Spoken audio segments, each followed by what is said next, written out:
नमस्कार, मेरा नाम है मोहनीत तिवारी। प्रज्ञा वीडियो में आप सभी का स्वागत है। बच्चों, आप लोग पिछले वीडियो में जवाहर नवोदय विद्यालय में पूछे जाने वाले गणित से संबंधित सही विकल्प प्रश्न आप लोग को बहुत अच्छी तरह से समझ आ गया होगा। तो इसी कड़ी को आगे बढ़ाते हुए प्रश्न क्रमांक 66 से लेकर प्रश्न क्रमांक 70 तक आप लोग को बताने जा रहा हूँ और इस वीडियो को शुरू से आखिर तक जरूर देखिएगा। इसके लिए चलिए वीडियो शुरू करते हैं। बच्चों, आज मैं आपको गणित से संबंधित सही विकल्प प्रश्न आप लोग को बताऊंगा और साथ ही इसका हल भी बताते जाऊंगा। तो आज हम आपको बताएंगे प्रश्न क्रमांक 66 से लेकर पूरा 70 तक। तो चलिए हम लोग शुरू करते हैं। बच्चों, प्रश्न क्रमांक 66। 300 का 90% धन 90 का 30% मान है। पहला है 287, दूसरा है 297, तीसरा है 237, चौथा है 277। इसका सही उत्तर है 297। अब ये 297 कैसे आया है तो इसको अपने को समझना पड़ेगा कि 297 कैसे आया है। तो चलिए आप लोग को कॉपी में बताता हूँ। तो बच्चों, यहाँ पर लिखा है 66 नंबर है आपका प्रश्न क्रमांक। 300 का 90% धन 90 का 30% का मान है। अब यहाँ पर अपने को करना क्या है, यहाँ पर क्या क्या चीज़ अपने को समझना है। जैसे 300 यहाँ पर का लिखा है, मतलब यहाँ समझ जाए यहाँ पर गुणा है। जैसे यहाँ पर का लिखा है तो यहाँ पर गुणा आएगा, ठीक है। यह वाला का नहीं आएगा, यह वाला का लास्ट में आता है क्योंकि इसके बीच संख्या के बीच में का लिखा हुआ है। का के स्थान पर आपको गुणा का चिन्ह लगा देना है। जैसे हल में दिया है 300 गुणित 90% धन 90 गुणित 30%। अब यहाँ पर क्या करना है, 300 गुणित, अब ये प्रतिशत को पटा में बदल देना है। 90/100, 90 गुणित 30/100। अब यहाँ पर आपस में काट दिए। अब बराबर है 270 धन 27 बराबर 297। इसको जोड़ने से 297 उत्तर आता है, ठीक है। यही आपका आंसर है, ठीक है। अगला प्रश्न है प्रश्न क्रमांक 67। दो संख्याओं का महत्तम समावर्तक 38 तथा उनका लघुत्तम समावर्तक 98,154 है। उनमें से यदि एक संख्या 1558 है तो दूसरी संख्या कितनी होगी। पहला है 1197, दूसरा है 2394, तीसरा है 4932, चौथा है 2384। इसका सही उत्तर है 2394। अब ये कैसे आया है तो चलिए मैं आप लोग को कॉपी में बताता हूँ। प्रश्न क्रमांक 67। दो संख्याओं का महत्तम समावर्तक 38 तथा उनका लघुत्तम 98,154 है। उनमें से यदि एक संख्या 1558 है तो दूसरी संख्या कितनी होगी। हल है दो संख्याओं का महत्तम समावर्तक बराबर 38, लघुत्तम समावर्तक बराबर 98,154। पहली संख्या है बराबर 1558, ठीक है। तो इतना हमने लिख लिया है प्रश्न के हिसाब से जो प्रश्न में दिया हुआ है। और आपने को दूसरी संख्या ज्ञात करना है। तो दूसरी संख्या के लिए हमने यहाँ पर सूत्र लिख दिए हैं। दूसरी संख्या बराबर लघुत्तम समावर्तक गुणा महत्तम समावर्तक बटा पहली संख्या। तो जिस हिसाब से लिखा है उस हिसाब से यहाँ पर लिख दिए हैं। जैसे लघुत्तम कितना आता है 98,154 गुणित महत्तम समावर्तक आता है 38 बटा पहली संख्या 1558, ठीक है। तो आप लोग इधर देख रहे होंगे दूसरी संख्या के नीचे ये लिखा हुआ है। ये यहाँ पर कुछ नहीं है, ये मैंने जो कट लगाया था तो इधर का यहाँ लिख दिया जगह ना होने के कारण, तो कंफ्यूज मत हो जाना, ठीक है। तो दूसरी संख्या अपने को ज्ञात करना है। यहाँ पर प्रश्नवाचक आ जाएगा, ज्ञात करना है।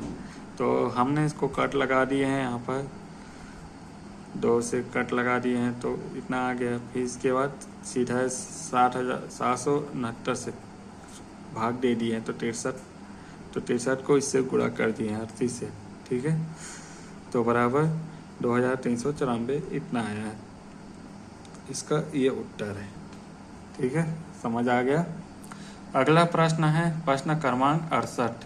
एक स्कूल द्वारा अपने विद्यार्थियों से 2,304 रुपया एकत्र किए जाते हैं। यदि प्रत्येक विद्यार्थी का योगदान उतना ही है जितने के विद्यार्थी हो तो स्कूल में कुल कितने विद्यार्थी हैं? पहला है 240, दूसरा है 460, तीसरा 480, चौथा है 440। इसका सही उत्तर है 480। चलिए 480 कैसे आया है तो आप लोग को कॉपी के माध्यम से बताता हूँ। यह है आपका प्रश्न क्रमांक 68। एक स्कूल द्वारा अपने विद्यार्थियों से 2,304 रुपया एकत्र किए जाते हैं। यदि प्रत्येक विद्यार्थी का योगदान उतना ही है जितने की विद्यार्थी हो तो स्कूल में कितने विद्यार्थी हैं? मान लो स्कूल के कुल विद्यार्थी बराबर 1 से, ठीक है। प्रत्येक विद्यार्थी द्वारा योगदान का राशि 100 रुपया है, तो कुल धन राशि 2,304 है। इसको कहाँ से लिखे? ये यहाँ लिखे, ये कुल धन राशि 2,304 एकत्र कर दिया एक स्कूल द्वारा अपने विद्यार्थी से। अब प्रत्येक विद्यार्थी का योगदान उतना ही है जितने के विद्यार्थी हो। स्कूल में कितने विद्यार्थी हैं तो अपने को विद्यार्थी निकालना है कि कितने विद्यार्थी होंगे, ठीक है।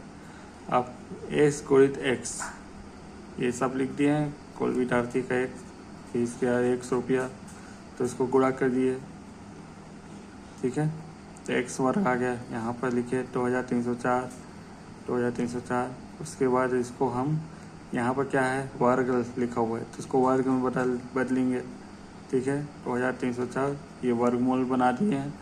और ये इधर से ये जो सवाल है 6वीं का है, 6 का है, इसको 6वीं में पढ़ते हैं। वर्गमूल वाला वहाँ से आया हुआ है, तो वर्गमूल में इसको बदला जाता है। 48 आ गया। 100 है, इसको 10 कर दिए तो 480 आ गया। तो यही इसका उत्तर है, ठीक है। तो आप लोग भी देख लेना, आपको और अच्छे से उसमें समझ आएगा। आपको एक गाइड आता है जवाहर नवोदय विद्यालय का, उस गाइड से आप पढ़ोगे ना तो आप लोग को और अच्छे से समझ आएगा। उसमें काफ़ी डिटेल में दिया होता है। अब मैं क्या है, मैं प्रश्न पत्र का बस हल बता रहा हूँ, ठीक है, और मेरे पास गाइड भी नहीं है। अगले प्रश्न की ओर बढ़ते हैं। प्रश्न क्रमांक 69।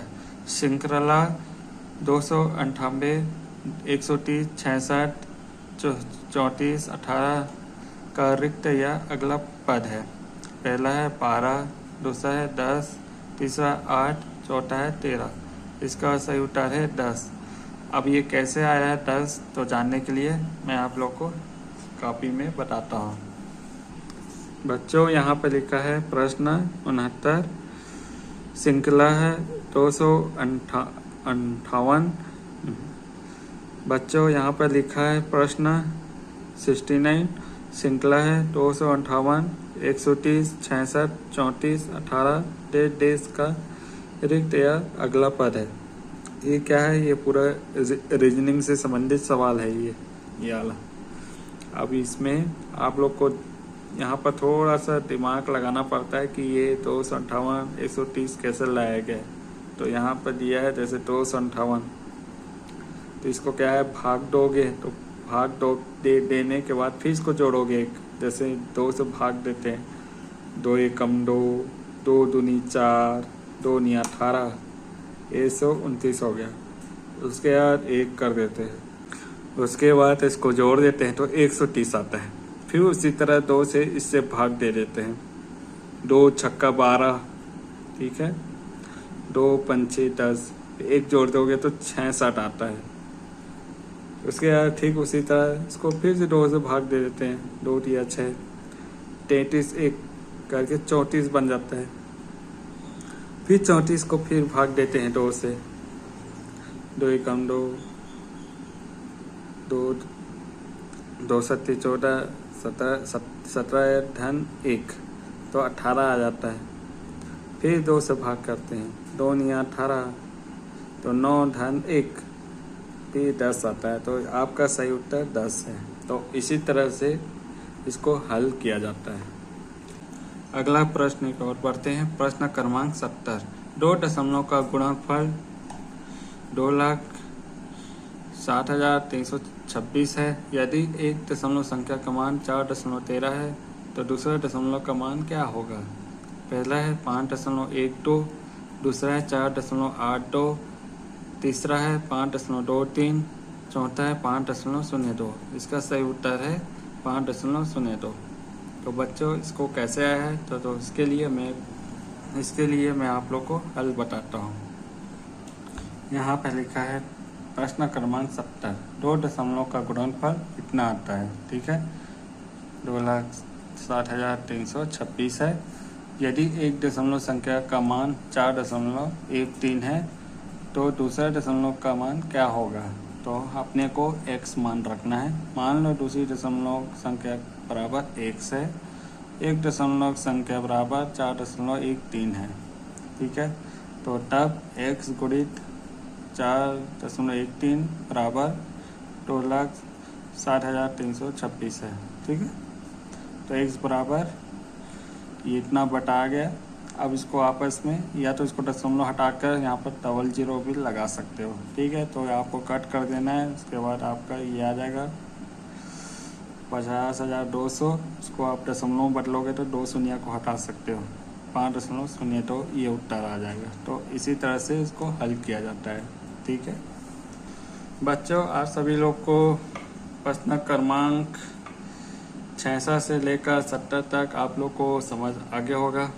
तो थोड़ा आप लोग को कठिन भी लग रहा होगा, जो कि इतना सारा ये भारतीय प्रश्न है, बहुत सारा। तो नवोदय के पेपर में इस तरह के प्रश्न आते हैं। ये थोड़ा एडवांस लेवल हो जाता है, तो 5वीं की पुस्तक में भी इस तरह के प्रश्न कम होंगे। और ये ज़्यादातर जो प्रश्न है ये 6वीं 7वीं का भी कुछ मिलता भी है इसमें। तो इसीलिए बेटर है कि जो प्रकाशन की तरफ से जो गाइड प्रदान किया जाता है उसी गाइड से आप लोग प्रैक्टिस करिएगा, जो कि उसमें आप लोग को पूरा समझ आ जाएगा। उसमें आपको सिलेबस के हिसाब से मिलेगा पूरा। ठीक है, कोई भी प्रकाशन का हो, जैसे आर्यन का, उपकार का हो, जो भी हो, तो वहाँ से आप पढ़ सकते हो। तो नवोदय का तैयारी इसी में हो पाएगा। और इसमें क्या है, 5वीं के ज़्यादातर इसमें प्रश्न नहीं आते ज़्यादा। इनका अपना सिलेबस होता है नवोदय का। ठीक है, तो आज का वीडियो बस इतना ही। देखने के लिए धन्यवाद। बच्चों, यह वीडियो आप लोगों को गणित से संबंधित सही विकल्प प्रश्न आप लोगों को अच्छी तरह से समझ आ गया होगा। और अपने बच्चों के सामने जरूर शेयर कर दिएगा, ताकि बच्चे को मदद मिलती रहे, उसको गणितीय हल करने में किसी प्रकार की परेशानी ना हो। तो यह वीडियो आप लोग को कैसा लगा और यह वीडियो आपको पसंद आया तो अपने दोस्तों के साथ जरूर शेयर कर दिएगा। यदि आप इस चैनल में नया आ गए तो लाल वाले बटन को सब्सक्राइब कर दिएगा। और इस तरह का मैं नया जो नवोदय विद्यालय से संबंधित कुछ विषय से जुड़े सही विकल्प प्रश्न लेकर आते रहूँगा। जाने का इजाजत दीजिएगा। जय हिंद, जय भारत।